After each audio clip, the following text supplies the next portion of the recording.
आप लोग अच्छे होंगे। फ्रेंड्स, मैं पुजारी आर्य आप सभी का अपने यूट्यूब चैनल में स्वागत करता हूं। और फ्रेंड्स, मैं आप सभी के लिए सोशियोलॉजी सब्जेक्ट यानी कि समाजशास्त्र विषय लेकर आता हूं। आप सभी ये जान ही रहे होंगे क्योंकि मैं आप सभी के लिए क्लास बराबर लेकर आ रहा हूं। और इस समय मौसम तो बहुत अच्छा है, ना तो ज़्यादा ठंडी है ना तो ज़्यादा गर्मी है, इसलिए आप लोगों की पढ़ाई बहुत अच्छी चल रही होगी। खासकर उन छात्र छात्राओं का पढ़ाई बहुत अच्छी चल रही होगी जिनको दिसंबर यूजीसी नेट जेआरएफ की परीक्षा देनी है। तो उनके पास समय एकदम नहीं है, वो एकदम से तल्लीनता से पढ़ाई में लग जाएं। और आप जान ही रहे हैं, सुनाई दे रहा आपका पीजीटी का यूपी पीजीटी का एग्ज़ाम भी होने वाला जनवरी में। अगर आपके यूपी पीजीटी का एग्ज़ाम जनवरी में होता तो आपके पास समय नहीं है, और उनके लिए तो एकदम नहीं समय है। 22 दिसंबर को भी आपका जो है पीसीएस का यूपी पीसीएस का एग्ज़ाम लगा हुआ है। तो जो भी छात्र छात्राएं हैं, आप सभी के पास इस समय जो है एक गोल्डन चांस है। कोई समय नहीं है, कोई बहानेबाजी ना करिए, केवल पढ़ाई और पढ़ाई करिए अगर रिजल्ट पाना है तो मैं आप सभी के लिए सोशियोलॉजी सब्जेक्ट यानी समाजशास्त्र विषय लेकर आता हूँ। आप सभी में से ये UGC net JRF assistant professor GIC GDC KBS जो है एनबीएस यानी किसी भी ऐसे एग्ज़ाम की तैयारी करते हैं जिसमें समाजशास्त्र विषय से जो है समाजशास्त्र विषय से एग्ज़ाम में या परीक्षा में आपके प्रश्न पूछे जाते हैं, तो उस हर एक एग्ज़ाम के लिए प्रश्नोत्तरों की जो श्रृंखला लेकर आता हूँ काफ़ी इम्पॉर्टेंट होता है परीक्षा के दृष्टि से। तो आप लोग इस क्लास को ज़रूर देखा कीजिए, मिस ना किया कीजिए, ठीक है। तो आपका ज़्यादा समय ना लेते हुए आइए क्लास की शुरुआत करते हैं और देखते हैं आज का प्रश्नोत्तर नंबर 1 क्या है। आप देखिए, समाजशास्त्र विषय से तैयारी करने वाले सभी प्रतियोगी परीक्षाओं हेतु महत्वपूर्ण प्रश्नोत्तरों की एक श्रृंखला व्याख्यात्मक सहित, मतलब मैं इसको व्याख्यात्मक सहित जो है आप सभी को इसका बताता हूँ, ताकि आप सब ऐसा ना हो कि यूजीसी नेट जेआरएफ का परीक्षा दे रहे हैं, कह रहे हैं यहाँ से पीजीटी नहीं आएगा। नहीं, अगर आप पीजीटी की तैयारी कर रहे हैं, UGC net JRF assistant professor वगैरह किसी भी एग्ज़ाम की तैयारी कर रहे हैं, तो हर एक एग्ज़ाम के लिए ये जो प्रश्नोत्तरों की श्रृंखला है काफ़ी महत्वपूर्ण हो। आप लोग ध्यान दीजिएगा। ये देखिए, मैं इसलिए लिख भी देता हूँ ताकि आप लोगों का कोई कन्फ्यूजन ना रहे, सब कन्फ्यूज़न दूर हो जाए, ठीक है। तो आइए देखते हैं। आप लोग कापी और पेन लेके बैठ जाइए और क्लास को शेयर कर दीजिए ताकि इस निःशुल्क क्लास का बेनिफिट आप सभी फ्रेंड्स को प्राप्त हो सके, आप जैसे और मित्रों को, ठीक है। देखते हैं ये प्रश्न उत्तर नंबर 1 क्या कह रहा आज का। प्रश्न नंबर 1 आपका कह रहा है, ध्यान दीजिएगा आप लोग। प्रश्न नंबर 1 कह रहा है कि मनरेगा भारत में ग्रामीण विकास हेतु किस समय से लागू किया गया। यही नहीं कह रहा। तो मनरेगा के बारे में आप सभी लोग वाकिफ होंगे अच्छी तरह से, वाकिफ हैं जो है, ऐसा नहीं है कोई नया प्रश्न बन के आ गया है। तो ये कह रहा मनरेगा भारत में ग्रामीण विकास हेतु किस समय से लागू किया गया। तो आपका ऑप्शन ए कह रहा है 30 जनवरी 2006। ऑप्शन बी कह रहा है 2 फरवरी 2006। ऑप्शन सी कह रहा है 15 अगस्त 2005। ऑप्शन डी कह रहा है 2 अक्टूबर 2005। तो इसका आंसर आप सभी को तो मेरे ख्याल से जानकारी ही होगा कब से लागू हुआ है, तो आप आंसर नोट कर लीजिए। ऑप्शन बी इसका सही आंसर हो जाएगा, 2 फरवरी 2006 को। ऑप्शन बी ये सही आंसर है। मनरेगा लागू किया गया है, आप सब जान ही रहे हैं। पहले इसका नाम नरेगा था, यानी कि राष्ट्रीय रोजगार गारंटी योजना था। बाद में इसका नाम बदल के महात्मा गांधी रोजगार गारंटी योजना रख दिया गया था। ये तो आपको जानकारी होगी ही। और इसकी जो है स्थापना आपका अनंतपुर जिला महाराष्ट्र में, यानी प्रदेश महाराष्ट्र है, अनंतपुर जिला में इसकी जो है शुरुआत की गई थी पहले। और क्या कहते हैं, इसमें संविधान के तहत आपके जो है सभी, चाहे महिला हो चाहे पुरुष हो, 120 दिन का रोजगार यानी काम देने को निश्चित किया गया है। आप सब इसको जान ही रहे होंगे। और 2 फरवरी 2006 को इसकी जो क्या कहते हैं शुरुआत की गई है। आप लोग इसको नोट करके रखिएगा। और मनरेगा से यहाँ से प्रश्न बनता ही बनता है संभवतः, क्योंकि ये 120 दिन की रोजगार गारंटी योजना कार्यक्रम है, हर महिला पुरुष को मिलता है ग्रामीण एरिया में, ठीक है। तो आइए देखते हैं आपका अगला प्रश्न क्या है। उम्मीद करता हूँ प्रश्न नंबर 1 आप लोग समझ गए होंगे, क्योंकि मनरेगा के बारे में तो जो सिटी के हों शायद ना समझते हों, गांव के तो सभी लोग जान रहे हों कि काम जो चल रहा है ग्राम प्रधान के थ्रू इनको काम दिया जाता है, ठीक है। प्रश्न नंबर 2 क्या कह रहा है आपका, आइए ध्यान देते हैं। प्रश्न नंबर 2 कह रहा सुरजीत सिन्हा का कार्य मुख्यतः निम्न में से किस पर आधारित है। ये सुरजीत सिन्हा जो हैं ये एक आपके थिंकर हैं, राइटर हैं, आप इनको जान ही रहे होंगे क्योंकि आपके सिलेबस के हैं ये।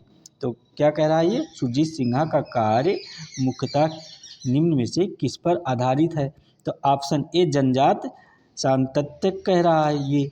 ऑप्शन बी कह रहा है जनजातीय आंदोलन पर आधारित है। ऑप्शन सी कह रहा है क्षेत्र आंदोलन पर। ऑप्शन डी कह रहा है उपरोक्त सभी पर। तो इसका आंसर मेरे ख्याल से आप सभी को पता होगा कि सुरजीत सिन्हा जो महोदय हैं, इनका कार्य मुख्यतः निम्न में से किस पर आधारित है। क्योंकि ये प्रश्न बार बार पूछा जाने वाला प्रश्न है, बार बार पूछा गया है, तो आपका आंसर हो जाएगा, नोट करके रखिएगा, ऑप्शन डी। ठीक है, ऑप्शन डी ये आंसर हो गया, क्योंकि सुरजीत सिन्हा जो हैं महोदय आपके, ये जनजात सांतत्य और जनजातीय आंदोलन, क्षेत्र आंदोलन सभी पे इन्होंने कार्य कर रखा है। ठीक है, क्योंकि आपके जो रॉबर्ट रेडफील्ड महोदय, इनका नाम तो आप लोग सुने ही होंगे, क्योंकि आपके ये भी सिलेबस के हैं। तो रॉबर्ट रेडफील्ड महोदय के ये शिष्य रहे हैं, कौन? सुरजीत सिन्हा। और ये सुरजीत सिन्हा महोदय एक मानव शास्त्री रहे हैं, यानी एंथ्रोलॉजी रहे हैं। ठीक है, एंथ्रोलॉजिस्ट रहे हैं। तो ये क्या करते हैं, ये इन्होंने जो आपके अध्ययन कहाँ किया, आपके बीरभूम यानी के भूमज में और बस्तर में जनजातियों का अध्ययन जो है, और भूमज हिंदू अंतरक्रिया के तहत किया है। ये आपका कहाँ, बस्तर और भूमज, आपको पता होगा बिहार में, आप नोट करके रखिएगा। जो इन्होंने वहाँ पे इन जनजातियों का अध्ययन किया, सत्ता, जनजाति की सत्ता, जनजातीय और जातियों में सामाजिक गतिशीलता और आंदोलन के बारे में विस्तार पूर्वक से जो है अध्ययन कर रखा है। और जनजाति एकजुटता संबंधी आंदोलन, मसीही आंदोलन पर कई लेख लिखा है इन्होंने। कौन? आपके सुरजीत सिन्हा महोदय, जो आपकी ये मानव शास्त्री हैं। ध्यान दीजिए, ये जनजात सांतत्य और जनजात आंदोलन, धर्म का समाजशास्त्र, क्षेत्रीय अध्ययन पर आधारित कार्य इनके अध्ययन की प्रमुख विशेषता रही है, सुरजीत सिन्हा महोदय। तो उम्मीद करता हूँ ये प्रश्न आपके समझ में आ गया होगा। प्रश्न नंबर 2, अगला प्रश्न देखते हैं क्या है। क्योंकि काफ़ी अगर मैं और विस्तार करूँगा तो फ्रेंड्स जो प्रश्न छूटने के डर रहते हैं और काफ़ी समय हो जाएगा। ठीक है, तो आपको मज़ा भी नहीं आएगा क्लास करने में, उतना कहेंगे कि बहुत टाइम लग जाता है। तो प्रश्न के अनुसार ही मैं आपको थोड़ा थोड़ा सा उसमें बता देता हूँ जो इम्पोर्टेंट चीज़ें हैं। तो प्रश्न नंबर 3 क्या कह रहा है आपका, ध्यान दीजिए। प्रश्न नंबर 3 कह रहा है भारत के संविधान की 8वीं अनुसूची, क्या भारत के संविधान की जो 8वीं अनुसूची में सूचीबद्ध भाषाओं की वर्तमान संख्या कितनी है? प्रश्न नंबर 3 कह रहा भारत के संविधान की 8वीं अनुसूची में जो सूचीबद्ध किया गया है भाषाओं को, उनकी वर्तमान संख्या कितनी है? तो ऑप्शन ए कह रहा, ध्यान दीजिएगा, ऑप्शन ए कह रहा 20 भाषा, ऑप्शन बी कह रहा 18 भाषाएं हैं, ऑप्शन सी कह रहा 22 भाषाएं, ऑप्शन डी कह रहा 32 भाषाएं हैं। तो इसका आंसर आप सभी को पता होगा, ऐसा कोई नहीं होगा जिसको इसका आंसर ना पता हो। ठीक है, अगर जो थोड़ी बहुत पढ़ाई अच्छे से कर रहा है, तो ऑप्शन सी इसका सही आंसर होगा।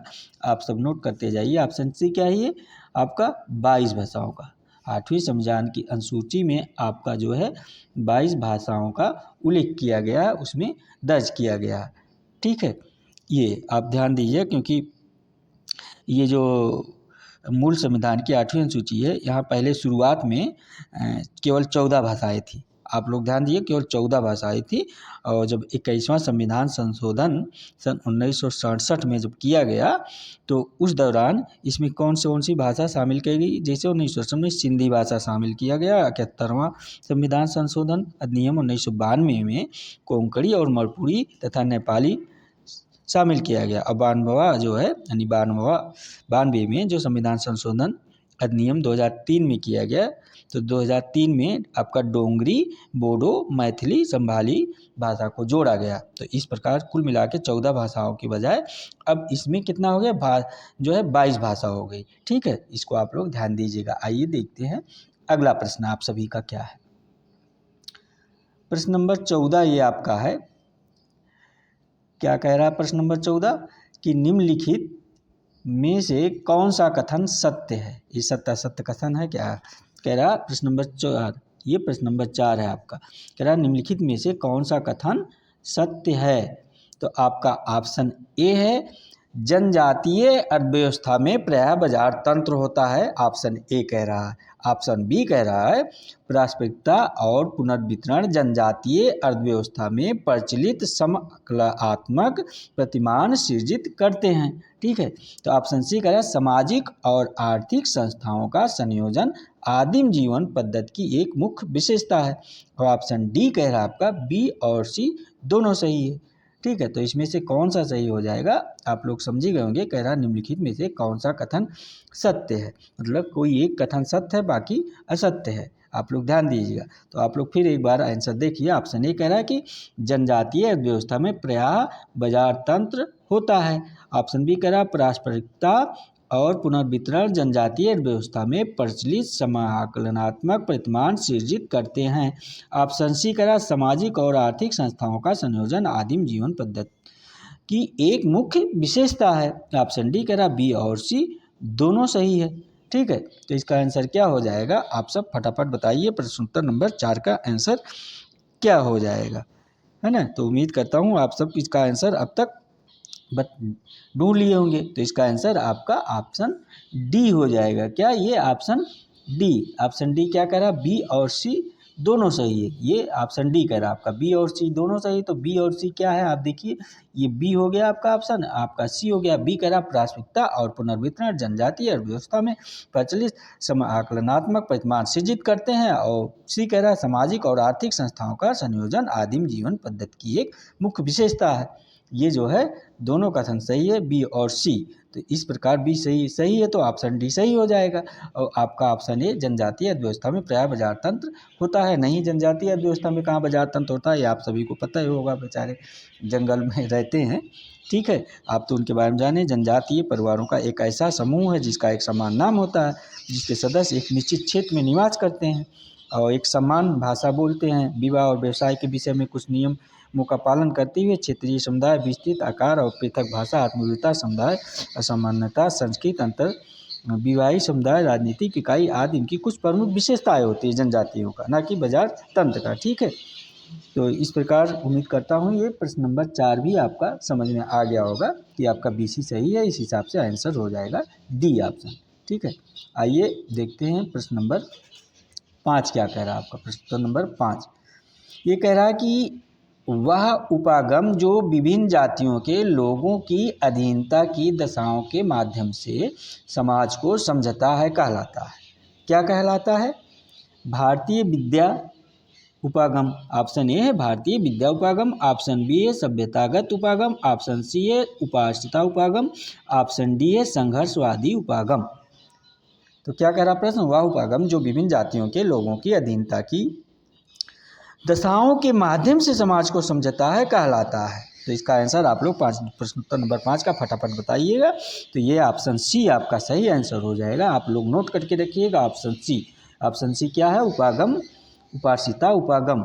ठीक है, तो ये आपका आंसर हो जाएगा, क्योंकि वह उपागम जो विभिन्न जातियों के लोगों की अधीनता की दशाओं के माध्यम से समाज को समझता है उपाश्रित आगम कहलाता है। ये आपको पहले से पता है। उपाश्रित उपागम ने भारतीय राष्ट्रवाद का जो विश्लेषण करने में कहा है, उसने क्या कहा है इसके तहत आप नोट कर लीजिए। ये एक कथन है कि इतिहास को नीचे से देखने का जो दृष्टिकोण अपनाया जाता है, क्या इतिहास को नीचे से देखने का जो दृष्टिकोण अपनाया जाता है, और आपके जो एक थिंकर हैं, क्या नाम उनका, एंटोनियो ग्राम्सी, ये कहते हैं कि उपाश्रित जो शब्द का इस्तेमाल अधीनस्थ वर्ग को लिंग, नस्ल, भाषा तथा संस्कृति के आधार पर दिखाने के लिए किया जाता है, यानी कि दर्शाने के लिए उसको किया जाता है। अगला प्रश्न आपका देखते हैं क्या है। उम्मीद करता हूँ आप लोग कापी पेन लेके बैठे होंगे और प्रश्न जो इम्पोर्टेंट है इसको नोट करते जाइएगा। आपको आने वाले परीक्षाओं में काफ़ी सहयोग प्रदान करेंगे ये प्रश्न उत्तर। तो आपका प्रश्न नंबर 6 क्या कह रहा है? ये लुई डूमा, देखिए लुई डूमा महोदय हैं, ये थिंकर हैं, इनके अनुसार है, कह रहा है लुई डूमा के अनुसार निम्न में से कौन जातियों के बीच संरचनात्मक दूरी बनाए रखने में सहायक है? ये प्रश्न नंबर 6 आपका कह रहा है कि लुई डूमा के अनुसार निम्न में से कौन जातियों के बीच संरचनात्मक दूरी बनाए रखने में सहायक है? तो आपका ऑप्शन ए है भूमि स्वामित्व, ऑप्शन बी है आर्थिक परिस्थिति, ऑप्शन सी है शुद्धता और प्रदूषण। ये शुद्धता और अशुद्धता होना चाहिए, लेकिन शुद्धता और प्रदूषण माने गंदगी, वही बात हो गई।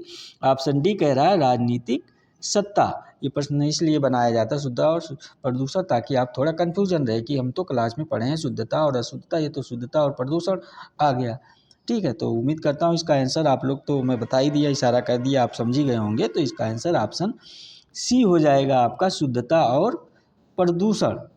ठीक है, क्योंकि ये जो प्रश्न कह रहा है, प्रश्न के अनुसार आपका लुई डूमा के अनुसार है, जातियों के बीच प्रश्न संरचनात्मक दूरी बनाए रखने में सहायक शुद्धता और प्रदूषण की बातें हो रही। क्योंकि ये लुई डूमा महोदय की एक बुक है, आप लोग बहुत फेमस बुक है, आप लोग पढ़ ही रहे हो, होमो हायरार्की, है ना। इसमें इन्होंने जातियों के बीच संरचनात्मक दूरी को बनाए रखने में शुद्धता और जो अशुद्धता यानी प्रदूषण में सहायक माना जाता है। लुई डूमा ने जात व्यवस्था को भारतीय समाज की एक आधारभूत संस्था के रूप में देखा, संस्था के रूप में माना और कहा कि जात व्यवस्था का जो अपना समस्त विश्लेषण है, तो डूमा ने उसे पवित्रता और अपवित्रता, देखिए मैंने कहा ना, पवित्रता और अपवित्रता यानी कि शुचिता अशुचिता के आधार पर, अपने विचार के आधार पर इसको जो है संस्करण के रूप में पृथक्करण कर मूल्यों पर आधारित किया है, यानी कि उन्होंने आकलन किया अपना। कौन? आपके लुई डूमा महोदय हैं। आप इनकी बुक्स नोट कर लीजिएगा, होमो हायरार्कीज, ये हर जगह पूछा जाता है कि ये बुक्स किसकी है। पीजीटी वाले तो खरा जो है स्पेशली नोट करके रखें। आइए देखते हैं अगली पुस्तक क्या है। प्रश्न उत्तर नंबर, अगला प्रश्न क्या है इनका, प्रश्न उत्तर नंबर 7। ये कह रहा है निम्नलिखित में से किसने जात प्रथा का गुणरूपणात्मक, क्या कह रहा है, निम्नलिखित में से किसने जाति प्रथा का गुणरूपणात्मक और अन्योन्य क्रियात्मक विश्लेषण किया है। तो आपका ऑप्शन ए है लुई डूमा, ऑप्शन बी है सुरजीत सिन्हा महोदय, ऑप्शन सी है एम.एन. श्रीनिवासन महोदय हैं, ऑप्शन डी है डी.पी. मुखर्जी। ठीक है, तो प्रश्न नंबर 7 का आंसर क्या हो जाएगा, आप लोग फटाफट बताइएगा। इसका आंसर भी आप लोग मेरे ख्याल से समझ ही गए होंगे। जात प्रथा का गुणरूपणात्मक अन्य क्रियात्मक विश्लेषण कितने किया है।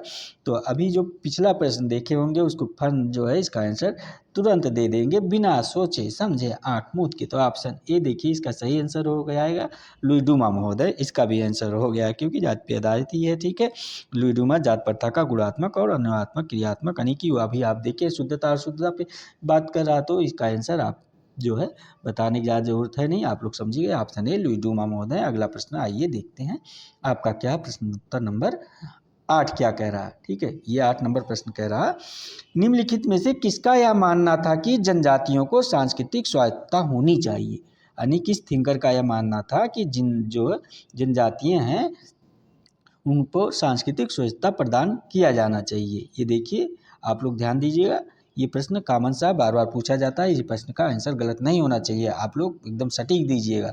तो आपका ऑप्शन ए है इनके बोस महोदय हैं, यानी कि इनके बोस का मतलब क्या है, निर्मल कुमार बोस। ऑप्शन बी है डी.पी. मुखर्जी मतलब ध्रुवचंद्र प्रसाद मुखर्जी। ऑप्शन सी सुरजीत सिन्हा महोदय, ये जान ही रहे हैं। Option D GS. घुरिया यानी गोविंद सदाशिव घुरिया महोदय हैं। तो इसका आंसर क्या हो जाएगा प्रश्न उत्तर नंबर 8 का, आप लोग भने बन बताइएगा बिना देर किए हुए, आप लोग बता दीजिए। तो इसका आंसर ऑप्शन सी हो जाएगा। क्या ऑप्शन सी कौन है आपके, ये सुरजीत सिन्हा महोदय हैं। ठीक है, क्योंकि आपके जो सुरजीत सिन्हा महोदय हैं इनका मानना है कि जनजातियों को सांस्कृतिक स्वायत्तता होनी पड़े, यानी इनको जो है आज़ादी मिलनी चाहिए सांस्कृतिक रूप से। सुरजीत सिन्हा कहते हैं जो जनजातियां हैं इनकी पारिस्थितिकी, जनसांख्यिकी, अर्थव्यवस्था, राजनीतिक और सामाजिक व्यवहार में निर्जातिक समूह से पृथक है। तो इस प्रकार इनको जो है स्वतंत्रता मिलनी चाहिए।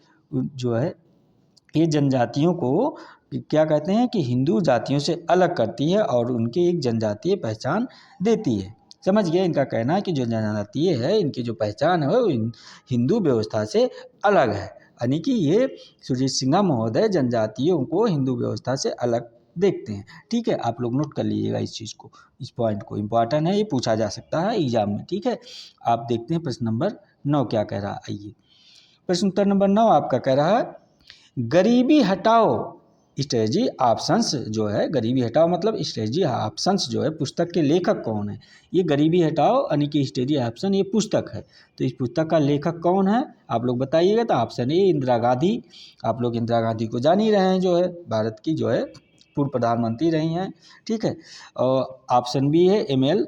दांतवाला हैं। ठीक है, ऑप्शन सी थॉमस ग्लैडविन हैं, ऑप्शन डी है एस बागची हैं। इसमें देखिए आपके जो है ऑप्शन अलग हैं, इसको आप लोगों के जो पढ़े होंगे गरीबी हटाओ स्ट्रेटजी ऑप्शन वही बता पाएंगे। इसका आंसर आप सब मुझे पता है, आप सभी को नहीं पता होगा प्रश्न उत्तर नंबर 9 का। तो एम.एल.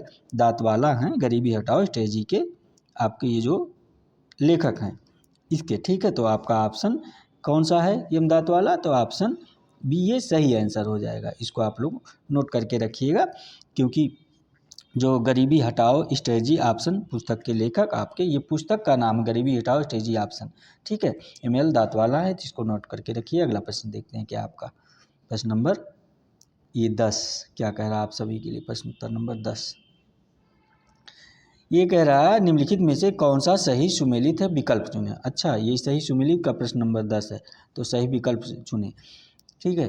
तो निम्नलिखित में से कौन सा सही सुमेलित है, सही विकल्प चुने, ये प्रश्न कह रहा है आपका। तो आपका ऑप्शन ए है एम.एन. श्रीनिवास महोदय। देखिए ऑप्शन ए है एम.एन. श्रीनिवास महोदय, इनको कह रहा स्वतंत्र भारत में राष्ट्र निर्माण बता रहा है ये।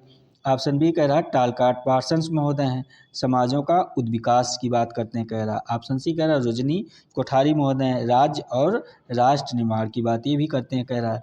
ऑप्शन डी कह रहा उपरोक्त सभी सही है यानी कि, तो इसका आंसर क्या हो जाएगा, निम्नलिखित में से कौन सा सही सुमेलित है, सही विकल्प चुनकर आप आंसर इसका दीजिए प्रश्नोत्तर नंबर 10 का। तो इसका कौन सा सही हो जाएगा, तो इसका ऑप्शन डी उपरोक्त सभी सही है। आप लोगों को पहले से पता है, मुझे पता, क्योंकि ये प्रश्न जो है सॉरी प्रश्न बार बार एग्जाम में पूछा जा चुका है ये, ठीक है। ये प्रश्न नंबर 10। तो एम.एन. श्रीनिवास महोदय जो हैं ये स्वतंत्र भारत में राष्ट्र निर्माण की बातें करते हैं, टालकाट पार्सन्स महोदय हैं समाजों का विकास की बात करते हैं, आपके ऑप्शन सी रजनी कोठारी महोदय राज्य और राष्ट्र निर्माण की बात करते हैं, इसलिए उपरोक्त सभी सही है। अगला प्रश्न देखते हैं क्या है, प्रश्न नंबर 11। कम समय में मैं सोचता हूँ आप लोगों का अधिक से अधिक प्रश्न उत्तर हो जाए ताकि आपकी तैयारी बहुत अच्छी हो जाए, समझ गए फ्रेंड्स। तो प्रश्न नंबर 11 क्या कह रहा है, ये कथन और कारण का प्रश्न है। देखिए कथन और कारण का प्रश्न है, प्रश्न उत्तर नंबर 11 आपका, इसको आप लोग ध्यान दीजिएगा। कथन और कारण का प्रश्न ये है। तो ये प्रश्न नंबर 11 अब कथन क्या कह रहा है, ध्यान दीजिएगा। ये अब कथन ए क्या कह रहा है, कह रहा है क्षेत्रीय निर्जातीय और धार्मिक असमंजस्य राष्ट्र निर्माण में बाधा पहुंचाते हैं। ये प्रश्न अब कथन कह रहा है ये क्षेत्रीय और निर्जातीय और धार्मिक असमंजस्य राष्ट्र निर्माण में बाधा पहुंचाते हैं, मेरे ख्याल से सही ही कह रहा है। आपका तर्क आर क्या कह रहा है, ये तर्क आर क्या दे रहा है इसका, कि राजनीतिक अभिजात वर्ग यानी संपन्न वर्ग, आप जान ही रहे हैं अभिजात वर्ग के बारे में पढ़ ही रखे हैं, राजनीतिक अभिजात वर्ग की रुचि वोट बैंक बनाने के लिए असमंजस्य पैदा करने में होती है, ठीक है। तो इसका क्या हो जाएगा, ऑप्शन देख लीजिए, सही कूट के अनुसार उत्तर का चयन करें। ये कह रहा है सही कूट के अनुसार उत्तर का चयन करें। तो ऑप्शन ए कह रहा है ए और आर दोनों सही है, आर ए की सही व्याख्या है, ये ऑप्शन ए आपका कह रहा है, ठीक है। ऑप्शन बी कह रहा है ए आर दोनों सही है और परंतु आर ए की सही व्याख्या नहीं है। ऑप्शन सी कह रहा है ये सही परंतु आर गलत है। ऑप्शन डी कह रहा है ये गलत परंतु आर सही है। तो इसका आंसर क्या हो जाएगा, आप सब बताइएगा प्रश्न उत्तर नंबर 11 का। तो आप देखिए एक बार अभिकथन क्या कह रहा है, क्षेत्रीय निर्जातीय और धार्मिक असमंजस राष्ट्र निर्माण में बाधा पहुंचाते, एकदम सही बात है। और तर्क आर कह रहा है इसका जो राजनीतिक अभिजात वर्ग की रुचि वोट बैंक बनाने के लिए असमंजस पैदा करने में होती, ये भी सही है। तो राजनीतिक अभिजात वर्ग की रुचि वोट बैंक बनाने के लिए असमंजस पैदा करने में होती है, क्योंकि क्षेत्रीय निर्जातीय और धार्मिक असमंजस राष्ट्र निर्माण में बाधा पहुंचाते हैं। इसका मतलब ये है कि ये आर दोनों सही है और आर ए की सही व्याख्या है। तो इस हिसाब से आपका ऑप्शन ए हो जाएगा, इसका आंसर ए सही है, ठीक है। ये आर दोनों सही, आर ए की सही व्याख्या कर रहा है, इसको आप लोग नोट करके रखिएगा इस प्रश्न को, ठीक है। क्योंकि ये मैं घेरा कर दे रहा हूँ, आपको कन्फ्यूजन ना हो, ताकि आपको आंसर पता चल जाए, ठीक है। अगला प्रश्न देखिए आपका क्या है, प्रश्न उत्तर नंबर क्या कह रहा है, ये 12 नंबर प्रश्न आपका क्या कह रहा है, ध्यान दीजिएगा। प्रश्न उत्तर नंबर 12 ये कह रहा है जनगणना 2011 के अनुसार भारत के किस राज्य में मलिन बस्ती निवासियों की संख्या सबसे अधिक है। अच्छा, ये प्रश्न आपका 12 नंबर जो है ये जनगणना पे आधारित है, ठीक है। आपका यूजीसी ने जेआरएफ में जनगणना से संबंधित प्रश्न, आंकड़े उससे संबंधित प्रश्न पूछे ही जाते हैं। आप लोग जनगणना के बारे में थोड़ा सा पढ़ लीजिएगा, देख लीजिएगा, जो है असिस्टेंट प्रोफेसर में भी पूछे जाते हैं और एक दो प्रश्न आपका पीजीटी में आना ही आना रहता है, ठीक है। तो ये कह रहा है जनगणना 2011 के अनुसार, अभी 2011 के बाद जनगणना ही नहीं हुआ तो उसके आगे कहाँ बात करेगा, ठीक है। 24 में होना था तो हुआ ही नहीं। तो भारत के किस राज्य में मलिन बस्ती निवासियों की संख्या सबसे अधिक है, 11 के अनुसार जो भारत के राज्य हैं तो उसमें किस राज्य में मलिन बस्तियों की संख्या सबसे अधिक है। तो आपका ऑप्शन ए है तमिलनाडु, ठीक है। ऑप्शन बी है पश्चिम बंगाल, ऑप्शन सी है महाराष्ट्र, ऑप्शन डी है बिहार। तो मलिन बस्तियों की संख्या सबसे अधिक किस राष्ट्र में है, राज्य में है, तो आप लोग बताइएगा। तो इसका आंसर आप सभी को पता होगा, महाराष्ट्र जो आपका स्टेट है जहां लोग सबसे ज़्यादा कमाने जाते हैं। आप सुने होंगे कि बम्बई गए हैं ये भैया हमारा जो है प्रदेश गए हैं बम्बई कमाने, तो महाराष्ट्र ही तो बम्बई। तो मलिन बस्तियों को ये जो बाहर के लोग जाते हैं तो वो क्या करते हैं, आप जान ही रहे हैं, सभी की गरीबी की वजह से जाते हैं वहाँ।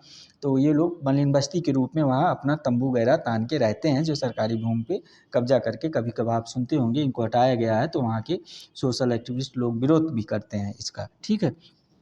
तो 2011 जनगणना के अनुसार भारत के जो महाराष्ट्र राज्य है, बस्तियों की संख्या वहाँ कितनी थी, आप लोग नोट करके रखिएगा। ये मैं बता रहा हूँ, देखिए 2,499,948 है। कितना है आप नोट कर लीजिएगा, ये 2 करोड़, ठीक है, 2 करोड़ है।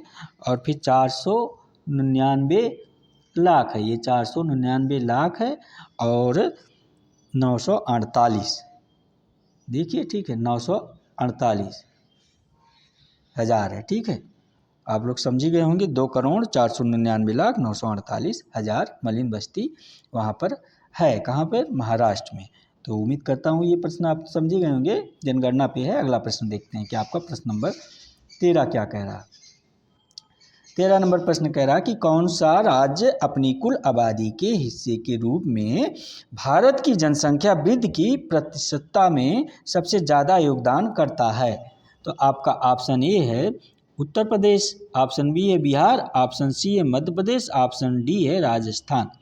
प्रश्न 13 क्या कह रहा है, आप ध्यान दीजिएगा कि कौन सा राज्य अपनी कुल आबादी के हिस्से के रूप में भारत की जनसंख्या वृद्धि की प्रतिशतता में सबसे ज़्यादा योगदान करता है, प्रतिशतता में, ठीक है। तो उत्तर प्रदेश, बिहार, मध्य प्रदेश, राजस्थान।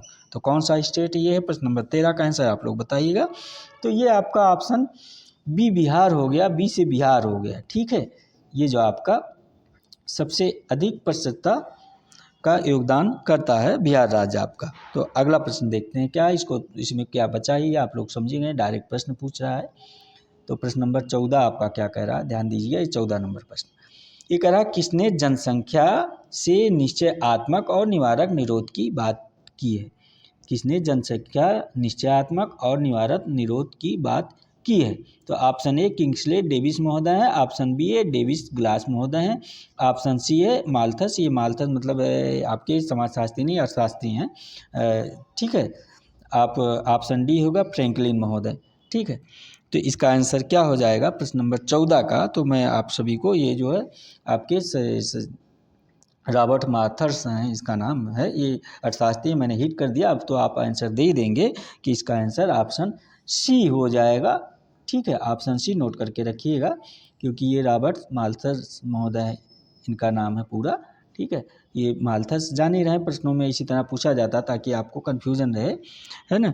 क्योंकि रॉबर्ट माल्थस की जो पुस्तक है आप नोट करके रखिएगा, पुस्तक का नाम इम्पॉर्टेंट है, पूछा जाता है, ठीक है। An essay on the principle of population, क्या है नोट कर लीजिएगा इनकी पुस्तक माल्थस महोदय की, an essay on the principle of population. इसमें इन्होंने जनसंख्या के निश्चयात्मक और निवारक निरोध की बात की है। और निश्चयात्मक निरोध में इसमें क्या क्या बताया, जैसे बीमारी है, भूख है, बाढ़ है, अकाल, युद्ध आदि के निवारक निरोध के विलम्ब से जो विवाह, ब्रह्मचर्य, परिवार नियोजन आदि का साधन के रूप में इन्होंने बता रखा अपने इस बुक में। कौन सा बुक है मैंने आपको बता दिया, एन एस से on the principle of population, note करके रखिएगा। अगला प्रश्न देखिए क्या है आपका, कह रहा प्रश्न उत्तर नंबर 15। 15 नंबर आपका कह रहा कि भारत में 2011 जनगणना के अनुसार कितने महानगर हैं। अच्छा, ये बहुत सिंपल सा प्रश्न 15 है कि 2011 जनगणना के अनुसार भारत में कितने महानगर हैं। आप लोग पढ़े होंगे तभी ऐसे प्रश्नों को उत्तर दे पाएंगे, नहीं तो फिर वही गेस करके मारेंगे तो फिर गलत तो हो ही जाता है। लेकिन जो थोड़ा सा एक्टिव रहते हैं और पढ़ते रहते हैं और थोड़ा सा दिमाग लगाएंगे तो ऐसे प्रश्न भी सही करके आते हैं, गलत नहीं करते हैं वो लोग, ठीक है। तो इसमें क्या कह रहा है, भारत 2011 जनगणना के अनुसार कितने महानगर है। तो ऑप्शन ए कह रहा है 35 महानगर हैं, ये ध्यान दीजिएगा। ऑप्शन बी 43, ऑप्शन सी आपका 53, ऑप्शन डी जो है 51, option A 35, option B 43, option C 53, option D 51। तो इसका आंसर आपका ऑप्शन सी हो जाएगा। ऑप्शन सी क्या है ये देखिए 53 महानगर हैं। ये जो आपका भारत में 2000 जनगणना के अनुसार 53 महानगर हैं। आप लोग इसको नोट करके रखिएगा। अगला प्रश्न देखते हैं क्या है। प्रश्न नंबर 16 क्या कह रहा है, आइए ध्यान दीजिए। 16 नंबर कह रहा है एमिल दुर्खिम ने आत्महत्याओं को निम्न में से क्या माना है। प्रश्न नंबर 16 ये कह रहा है आपका एमिल दुर्खिम यानी कि कहीं इमाइल दुर्खिम लिखा रहता है, कहीं एमिल दुर्खिम लिखा रहता है, कहीं जो है इमाइल डरखिम भी लिखा रहता है। आप लोग ध्यान दीजिएगा। तो इसमें देखिए कह रहा है इमाइल दुर्खिम ने आत्महत्याओं को निम्न में से क्या माना है। समान आत्महत्या, ऑप्शन ए समान आत्महत्या माना है, ऑप्शन बी असमान आत्महत्या माना है, ऑप्शन सी वैध आत्महत्या माना है, ऑप्शन डी अवैध आत्महत्या माना है। तो क्या माना है इमाइल दुर्खिम में कि जो है आत्महत्या को किस प्रकार माना है। आप लोग इसका आंसर गलत होना ही नहीं चाहिए, क्योंकि इमाइल दुर्खिम आप सभी के सिलेबस में है और इमाइल दुर्खिम को आप लोग बहुत अच्छे से पढ़ रखे हैं। प्रश्न नंबर 16 का आंसर, तो इसलिए इसका आंसर आप सभी को गलत होनी नहीं चाहिए। तो ऑप्शन ए आंसर इसका हो जाएगा। इमाइल दुर्खिम जो महोदय हैं आत्महत्या को समान रूप से देखते हैं। ठीक है, क्या देखते हैं, समान रूप से देखते हैं। इसको समान रूप में माना है, क्योंकि ये कहते हैं कि इनकी जो पुस्तक है सुसाइड, आप नोट कर लीजिएगा। इमाइल दुर्खिम का जो पुस्तक सुसाइड है में इसमें आत्महत्या की ये व्याख्या करते हुए विस्तार पूर्वक से बता रखा है। और उन्होंने कहा कि यह आत्महत्या एक समान प्रघटना है और आत्महत्या का जो ऊपरी तौर पर और व्यक्तिगत तौर पर तथ्यात्मक मानसिक कारणों का जो परिणाम नजर आता है, ये कहते हैं कि उसका निर्धारण अंततः समाज द्वारा ही होता है। दुष्कर्म आत्महत्या को एक सामाजिक तथ्य मानते हैं और इसको मनोवैज्ञानिक नहीं मानते। ये नहीं मानते कि आत्महत्या व्यक्ति अपने से करता है अपने लिए, वो समाज के किसी ना किसी, आप पढ़े होंगे आत्महत्या समाज से किसी ना किसी प्रकार के दबाव के कारण ही आत्महत्या करता है। तो इससे इन्होंने सामाजिक माना यानी समान माना है। ठीक है, कौन, आपके इमाइल दुर्खिम महोदय। आइए देखते हैं अगला प्रश्न क्या है आपका। 17 नंबर प्रश्न क्या कह रहा है, ध्यान दीजिएगा। प्रश्न नंबर 17 कह रहा है कि नेशनल क्राइम रिकॉर्ड ब्यूरो यानी कि नेशनल क्राइम रिकॉर्ड ब्यूरो को क्या कहा जाता है शॉर्ट फॉर्म में, NCRB। नोट करके रखिएगा, क्या कहा जाएगा, NCRB। ये इस तरह भी पूछा जा सकता है NCRB के आंकड़ों के अनुसार। ठीक है, तो नेशनल क्राइम रिकॉर्ड ब्यूरो के आंकड़ों के अनुसार मादक द्रव्यों से संबंधित, ये मादक द्रव्यों से संबंधित है ये है। आत्महत्याओं की सर्वाधिक दर भारत के किस प्रांत में पाई जाती है। आत्महत्या जो नेशनल क्राइम रिकॉर्ड ब्यूरो के अनुसार पूछ रहा है कि भारत के किस प्रांत में यानी कि किस स्टेट में आत्महत्या की दर जो है मादक द्रव्यों के कारण, मादक पदार्थों के सेवन के कारण पाई जाती है। तो आपका ऑप्शन ए कह रहा पंजाब राज्य, ऑप्शन बी कह रहा आंध्र प्रदेश राज्य, ऑप्शन सी कह रहा केरल राज्य, ऑप्शन डी कह रहा महाराष्ट्र राज्य। अगर आप इसको पढ़े होंगे तभी इसका आंसर सही कर पाएंगे, अन्यथा नहीं सही कर पाएंगे। ठीक है, तो प्रश्न उत्तर नंबर 17 का तो ये आप ध्यान दीजिएगा, ये ऑप्शन सी हो जाएगा, ये केरल राज्य। ये जो आपका केरल राज्य है, यहाँ पे इस प्रकार की जो है आपके NCRB के जो है रिपोर्ट के अनुसार मादक द्रव्यों से संबंधित आत्महत्याओं की सर्वाधिक संख्या भारत में पाई जाती है आपके केरल राज्य में। ठीक है, तो उम्मीद करता हूँ ये प्रश्न आपका समझ में आ गया होगा। 17 नंबर। आइए देखते हैं 18 नंबर प्रश्न क्या कह रहा है आपका। प्रश्न उत्तर नंबर 18। तो उम्मीद करता हूँ आप सभी को इस प्रश्न को सॉल्व करने में कोई दिक्कत परेशानी तो हो नहीं रही होगी। तो प्रश्न नंबर 18, आप लोगों की तैयारी तो अच्छी है, ये है अगर आप प्रैक्टिस सेट वगैरह सॉल्व करते होंगे तो ऐसे प्रश्न आपको बार बार जो है मिलते होंगे प्रैक्टिस सेट में। ठीक है, इसलिए हम कहते हैं कि आप लोग प्रैक्टिस सेट बराबर सॉल्व किया कीजिए। और अगर प्रैक्टिस सेट जो लोग ना सॉल्व कर रहे होंगे तो वो लोग ज़रूर सॉल्व करें, क्योंकि अब आपका एग्ज़ाम यानी परीक्षा करीब है, आपके पास समय बहुत कम है। तो इसलिए जिसके पास प्रैक्टिस सेट ना हो, कोई भी मार्केट से यार एक प्रैक्टिस सेट लेके खरीद के सॉल्व करते रहिए। अब आप लोग कहते हैं कि प्रैक्टिस सेट में सर बहुत गलत दिया रहता है, तो कोई भी मार्केट का बुक्स लेंगे आप प्रैक्टिस सेट तो उसमें कुछ ना कुछ गलतियाँ पाई जाती है, तो उसको आप सुधार करके पढ़िए। जो गलत ना समझ में आए मेरे पास कमेंट करिए, बताइए, मैं उसको आपको सही करके बताऊँगा। ठीक है, तो आइए देखते हैं प्रश्न नंबर 18 आपका क्या है। प्रश्न उत्तर नंबर 18 क्या कह रहा है ये देखिए, अभी कथन और कारण का प्रश्न है प्रश्न नंबर 18।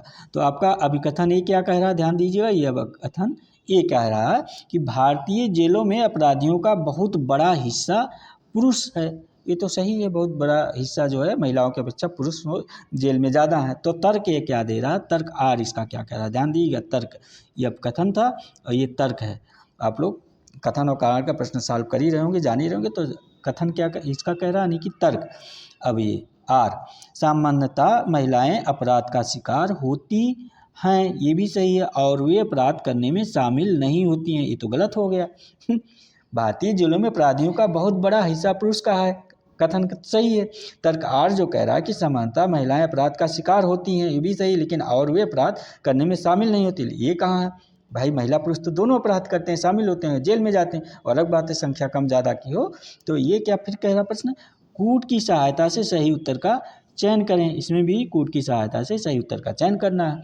तो ऑप्शन ए कह रहा है ए आर, ये ऑप्शन ए ध्यान दीजिएगा, ए आर दोनों सही है, आर ए की सही व्याख्या है। ऑप्शन बी आपका ये कह रहा है कि ए आर दोनों सही है, आर ए की सही व्याख्या नहीं है। ऑप्शन सी कह रहा है ए सही परंतु आर गलत है। क्या कह रहा है सी? ए सही परंतु आर गलत है। डी कह रहा है ए गलत परंतु आर सही है। तो इसका क्या हो जाएगा, तो मैंने पहले ही बता दिया। तो आप लोगों का इसका प्रश्न नंबर 18 का आंसर गलत होने नहीं चाहिए, सही ही होना चाहिए। तो ऑप्शन सी इसका सही आंसर हो जाए, ए सही है परंतु आर गलत है। ये क्या कह रहा है ऑप्शन सी, देखिए ए सही है परंतु आर गलत है, क्योंकि मैंने बता ही दिया आपको इसका पहले से ही कि भारतीय जेलों में अपराधियों का बहुत बड़ा हिस्सा पुरुष का है, सही है, लेकिन जो है ऐसा थोड़ी केवल महिला जो है अपराध की शिकार होती है, अपराध नहीं करती है, वो संख्या कम हो अलग बात है। तो इस हिसाब से आपका आंसर सी सही हो जाएगा, प्रश्न उत्तर नंबर 18। उम्मीद करता हूँ ये 18 नंबर प्रश्न भी आपकी समझ में आ गया होगा।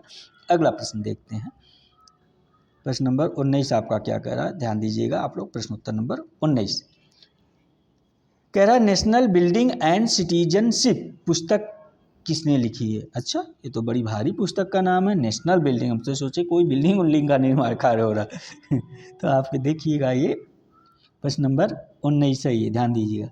नेशनल बिल्डिंग एंड सिटीजनशिप ये पुस्तक का नाम है। इस पुस्तक को किसने लिखा है, प्रश्न कह रहा है आपका। सॉरी फ्रेंड, आपका ऑप्शन है रेनहार्ड बेंडिक्स महोदय हैं, ऑप्शन बी है वेंडेल वेल महोदय हैं, ऑप्शन सी है WJ फोल्ज महोदय हैं, ऑप्शन डी है फ्रेडरिक एंगल्स महोदय। ये जो फ्रेडरिक एंगल्स महोदय हैं ये आपको पता होगा कार्ल मार्क्स के फ्रेंड्स रहे हैं, बहुत जो अच्छे मित्र रहे हैं, कार्ल मार्क्स के हर बुरे दिनों में इनकी सहायता की हैं। तो प्रश्न उत्तर नंबर 19 का आंसर आप लोग दीजिए क्या हो जाएगा, ठीक है। तो ये ऑप्शन ए सही आंसर है इसका। प्रश्न number national building and citizenship पुस्तक के लेखक रेनहार्ड बेंडिक्स महोदय हैं। आप लोग इसको नोट करके रखिएगा, पीजीटी वाले जो है जिसके सिलेबस में ये होगा जो, क्योंकि ये प्रश्न आप मैं बता ही रहा हूँ हर स्टेट में पूछे जाने वाले प्रश्नोत्तरों की श्रृंखला होती है, ठीक है। हो सकता है आप सबके हर स्टेट के सिलेबस में रेनहार्ड बेंडिक्स महोदय ना हो, ठीक है। तो नेशनल बिल्डिंग एंड सिटीजनशिप पुस्तक के लेखक रेनहार्ड बेंडिक्स महोदय हैं। आइए अगला प्रश्न देखते हैं क्या है। ये प्रश्न नंबर 20 आपका क्या कह रहा है, ध्यान दीजिएगा। प्रश्न उत्तर नंबर 20 थोड़ा नीचे कर दें फ्रेंड्स, नहीं तो आपको दिखेगा नहीं। प्रश्न नंबर ये भी कथन कारण का है, प्रश्न नंबर 20 ये ध्यान दीजिएगा। ये कह रहा है अभिकथन मादक पदार्थों का बेशतम निम्न आय समूहों में अधिक प्रचलित होता है। ये प्रश्न नंबर 20 ध्यान दीजिएगा, क्योंकि नीचे करने से हो सकता थोड़ा ऊपर नीचे कट ना जाए, लेकिन नहीं कटेगा, दिख रहा आपको। ये प्रश्न नंबर 20 ध्यान दीजिए, कह रहा कि अभिकथन ए, ध्यान दीजिएगा इसका, मादक पदार्थों का व्यसन निम्न आय समूह में अधिक प्रचलित होता है। मतलब मादक पदार्थों का व्यसन मतलब प्रयोग, यूज, व्यसन माने यूज यानी प्रयोग करना जो है, ठीक है। तो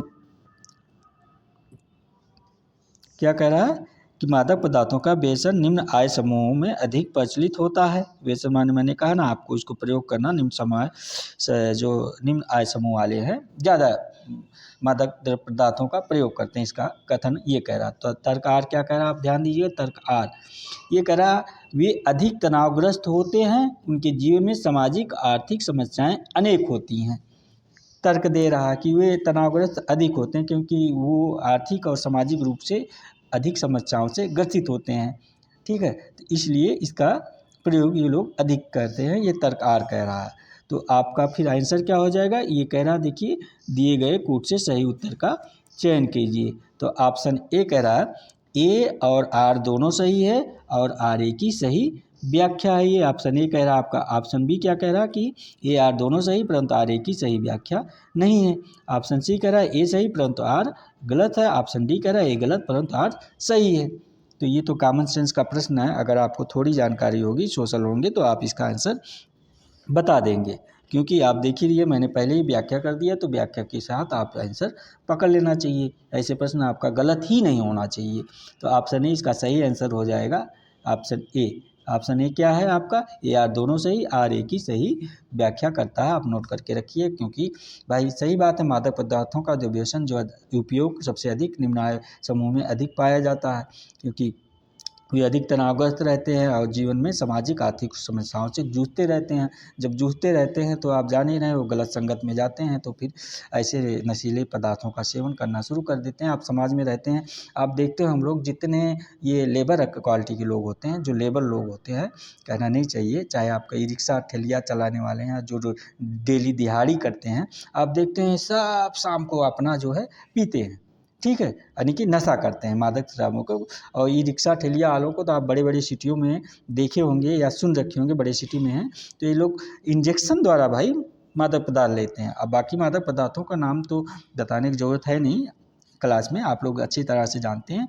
आइए देखते हैं अगला प्रश्न क्या कह रहा है आपका, प्रश्न नंबर 21, ये भी 21 नंबर प्रश्न आपका है। निम्नलिखित में से किसने भारतीय समाज के अध्ययन में रॉबर्ट रेडफील्ड की लघु व बृहद परंपराओं की अवधारणा अनुप्रयोग किया है? ठीक है, ये कह रहा कि निम्न में से किसने भारतीय समाज के अध्ययन में, रॉबर्ट रेडफील्ड महोदय हैं, ये राइटर आप जाने हैं, लघु एवं बृहद परंपराओं की अवधारणा का अनुप्रयोग किया है। तो ऑप्शन ए कह रहा मिल्टन सिंगर महोदय, क्या ऑप्शन ए कह रहा मिल्टन सिंगर महोदय, ये राइटर का नाम है। ऑप्शन बी कह रहा एम.एन. श्रीनिवास महोदय, ऑप्शन सी कह रहा एस.सी. दुबे महोदय, ऑप्शन डी कह रहा बी.आर. अम्बेडकर महोदय, यानी डॉक्टर भीमराव अम्बेडकर महोदय हैं। तो इसमें से आंसर क्या हो जाएगा कि भारतीय समाज के अध्ययन में रॉबर्ट रेडफील्ड की लघु एवं बृहद परंपराओं की अवधारणा का अनुप्रयोग किया गया है, किसके द्वारा? ठीक है, तो इसका आंसर आप लोग मेरे ख्याल से जान ही गए होंगे, अब तक तो आप लोगों को बता देना चाहिए प्रश्न नंबर 21 का आंसर। तो इसका आंसर आपका ऑप्शन ए हो जाएगा। ऑप्शन ए क्या है, आप ध्यान दीजिए, मिल्टन सिंगर महोदय ने प्रयोग कर रखा है, आप इसको नोट करके रखिएगा। जो है उम्मीद करता हूँ आप लोग कापी और पेन लेके ज़रूर बैठते होंगे, क्योंकि मिल्टन सिंगर ने भारतीय समाज के अध्ययन में रॉबर्ट रेडफील्ड की जो लघु एवं बृहद परंपराओं की अवधारणा का है उसका प्रयोग किया है, उसको जो है इन्होंने अध्ययन किया और बताया कि लघु परंपरा के अंतर्गत ऐसे सभी देवी देवता, कौन आपके मिल्टन सिंगर महोदय की मैं बता रहा हूँ कथन जो है इनकी अवधारणा, कहते हैं कि लघु परंपरा के अंतर्गत ऐसे सभी देवी देवता, धार्मिक अनुष्ठान, त्यौहार, रीति रिवाज, मेले, लोक गाथाएँ तथा अन्य सांस्कृतिक तत्व आते हैं, पाए जाते हैं। ठीक है, उनका जो प्राचीन धर्म ग्रंथों में ना तो कोई उल्लेख होता है और ना ही इसका कोई इनसे संबंध स्पष्ट रूप से नियमों के आदेशों का होता है।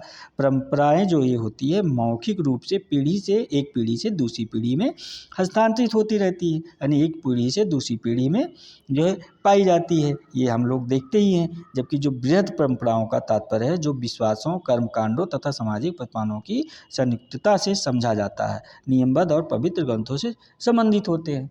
तो ये लघु और बृहद परंपरा आप समझ गए होंगे मिल्टन सिंगर के अनुसार जो मैं बता रहा हूँ। तो उम्मीद करता हूँ प्रश्न 21 नंबर आप समझ गए होंगे, ऐसा नहीं है बहुत कुछ इसमें है कि नहीं समझ में आया होगा। तो आइए देखते हैं प्रश्न नंबर 22 आपका क्या कह रहा है। प्रश्न उत्तर नंबर 22, ये प्रश्न नंबर 22 आपका कह रहा है, ध्यान दीजिएगा कि योगेंद्र सिंह के अनुसार है। प्रश्न उत्तर नंबर 22 योगेंद्र सिंह महोदय हैं, आपके भारतीय समाजशास्त्री हैं, थिंकर हैं, आप इनको अच्छी तरह से पढ़े होंगे, जान रहे होंगे, आपके ये सिलेबस में सभी के हैं। ठीक है, योगेंद्र सिंह के अनुसार उप सांस्कृतिक पश्चिमीकरण है, क्या कह रहा है प्रश्न, योगेंद्र सिंह के अनुसार जो उप सांस्कृतिक है पश्चिमीकरण है, ये कह रहे हैं।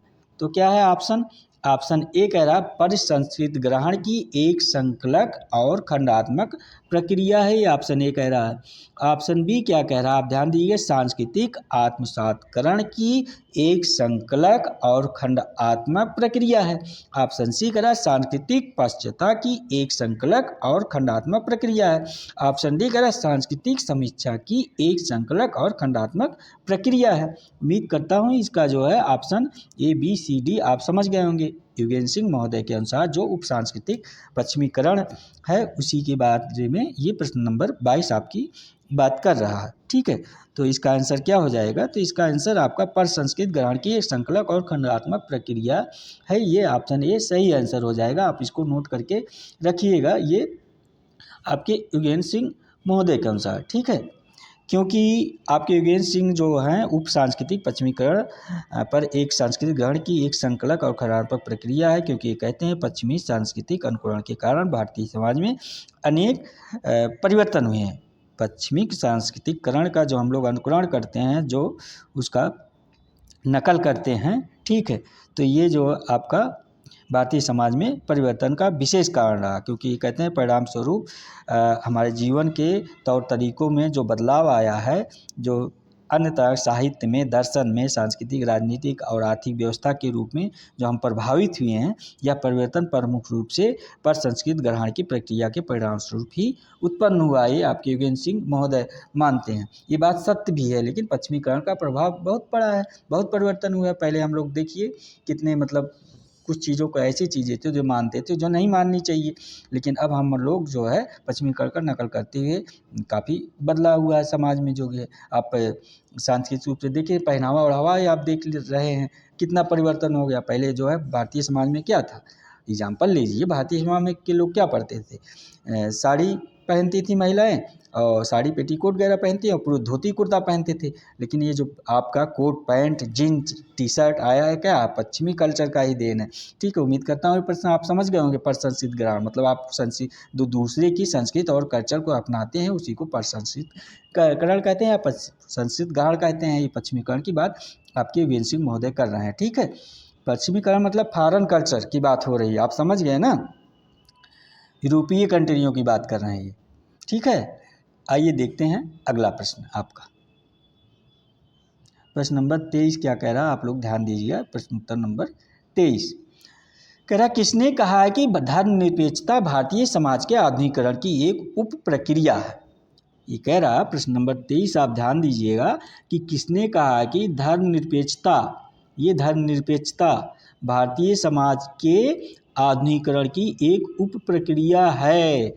ये किसके द्वारा कहा गया है? तो आपका ऑप्शन ए कह रहा है AR देसाई, ऑप्शन बी कह रहा है युगेंद्र सिंह, ऑप्शन सी कह रहा है TK उम्मन, ऑप्शन डी कह रहा है MN श्रीनिवासन महोदय।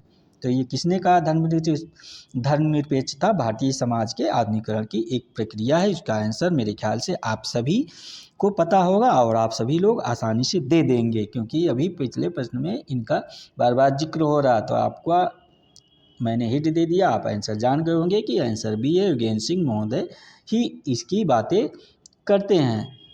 ठीक है, मैं सोचता हूँ जो राइटर थिंकर हो इनसे इतना प्रश्न आ जाए कि आप लोग जब परीक्षा में पूछा जाए तो गलत हुई ही ना।